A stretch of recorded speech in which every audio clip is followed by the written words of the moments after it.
Hindi natin pwedeng ulit-ulitin lang yung mga nangyari for the past few years, for the past ever since Marcos sat down and Romualdez became speaker, lahat ng ito. This has only been getting worse and worse at hindi natin pwedeng hayaan lang ito. At some point we have to say it has to stop. Also sorry din sa lahat ng mga police at sa lahat ng mga security agencies, ang dami-dami nila na nag-overtime ngayon, thousands.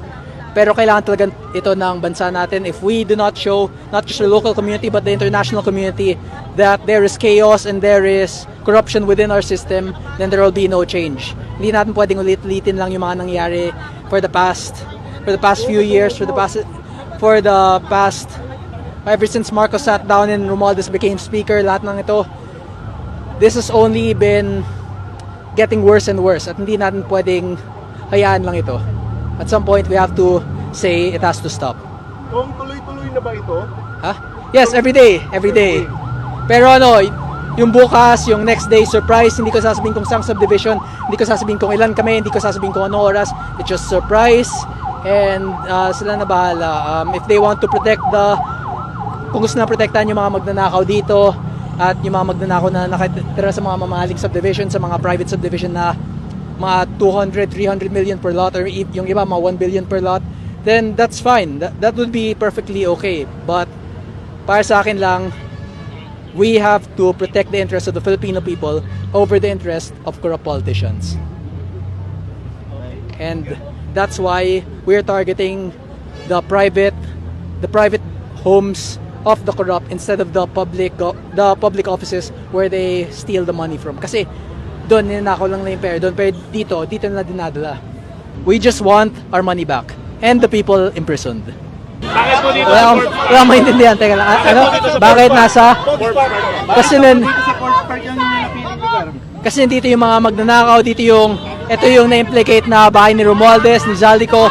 So, ito yung mismong tinatarget namin. Ayaw naman namin magaya sa Nepal na susunugin yung parliamentary building because that will just end up causing more chaos in our government. Ang gusto lang namin, ang target lang namin yung mga magnanakaw, no one else, not the businessmen, not the good government officials. We just want our money back and the people in prison. Start listening to the people, or maybe you won't have the opportunity anymore if it's too late. Kasi at the end of the day, you are brought to that position by the people, and once you start considering your family above the family of others, then the people will do the same. They'll start considering the interest of their own families over your family. Okay? Because the people believed in you, and there are still some who do. The question here is now, should they continue believing in you? And could you give a reason for the people to continue believing in you? Kasi marami nang nawala ng tiwala sa kanya. We believed in you, all of us did actually. We all thought you would make things better, but things are not better. Our economy is collapsing. So 2,714 million, am I correct? Yes, Your Honor. That is, how much of an increase is that relative to the 2025 budget that was passed? That is 20% less, Your Honor. 20% less. So that means the budget that was passed in 2025 is around 3 billion. Is that correct? Yes, Your Honor. Okay. So 2.7 billion is a lot of taxpayer money. Could you please explain to the audience what exactly the PCO, can you provide a brief explanation to the audience of what are the tasks of the PCO?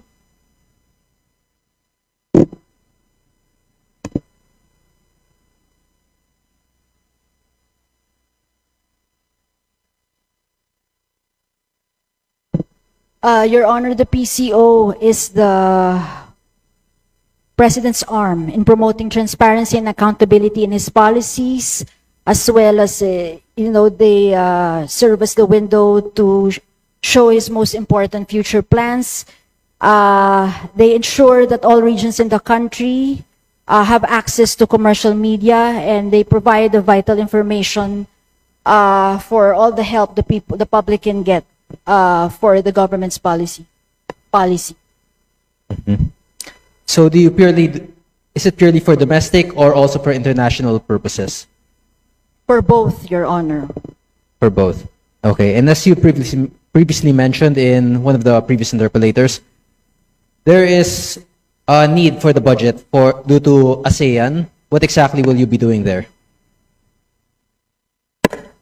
We are gunning for a seat, a non-permanent seat, because a UN Security Council seat, we could gain substantial influence by participating directly in decision-making in pressing global issues.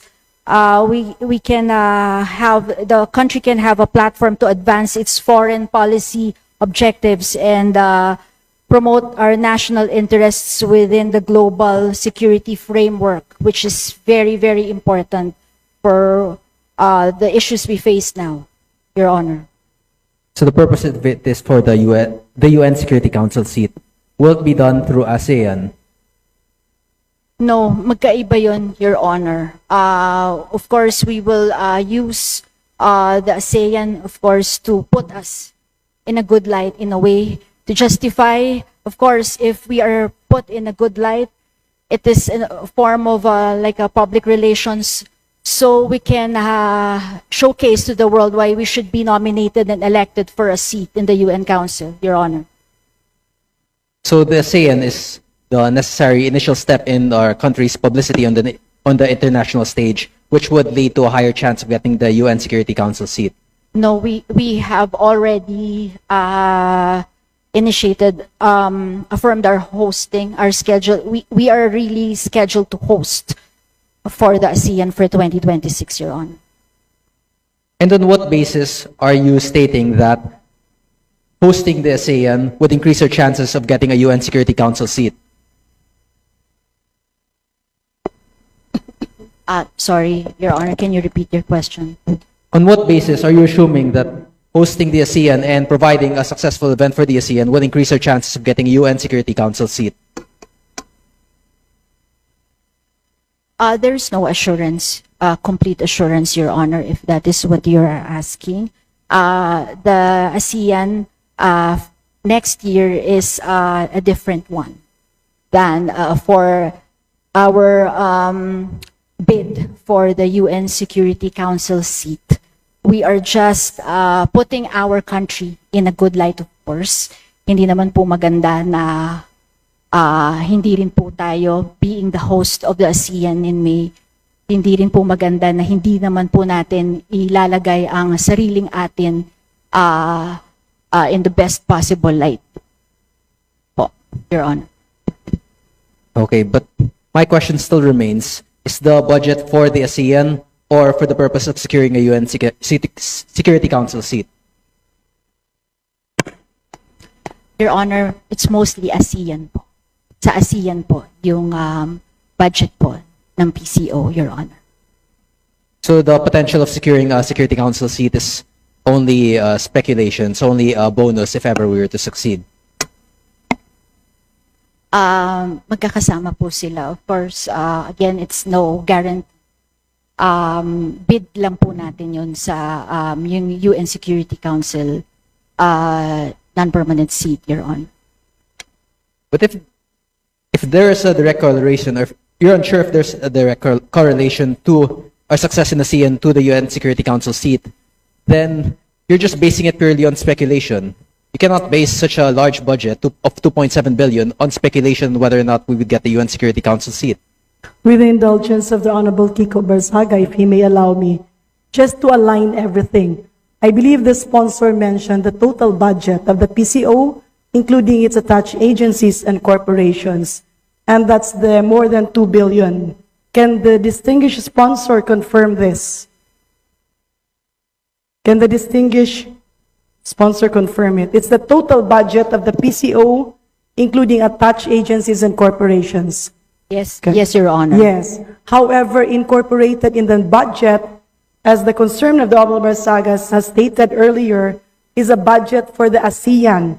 Does this mean that the Philippines is hosting ASEAN meetings and gathering? Yes, Your Honor. We have 167 clusters of meetings for the ASEAN. Okay, So and for would that, be just for to the bulk. clarify the Honorable Barzaga's question, how much within the budget of the PCO will be allocated for the ASEAN?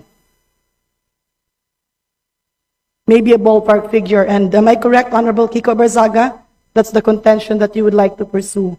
Yes, so the problem here is creating a budget based on speculation. If one of our goals is the UN Security Council and ASEAN is just a speculative case for that, or for our chance of getting a seat in the UN Security Council, then the portion intended for ASEAN is just based on speculation.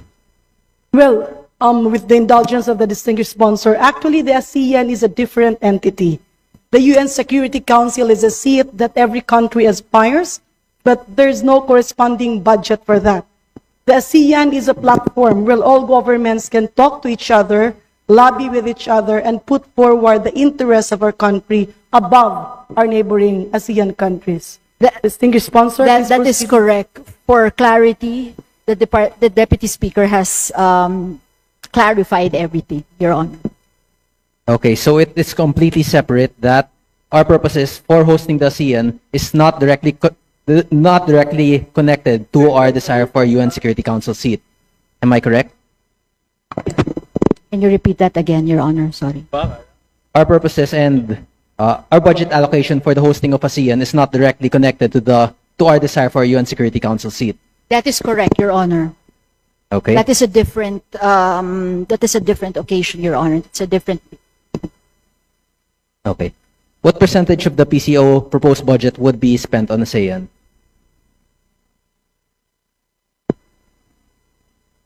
Around 600 million for the ASEAN, Your Honor. And what role would the PCO fill for the ASEAN? They will be the primary agency to put our country in the best possible light. They will do the digital content. They will do all the communication in radio, print, billboard, all forms of media before, during, and after the ASEAN, Your Honor. And primarily, the large percentage of the expenses there would be through advertising. Am I correct? Not entirely, Your Honor.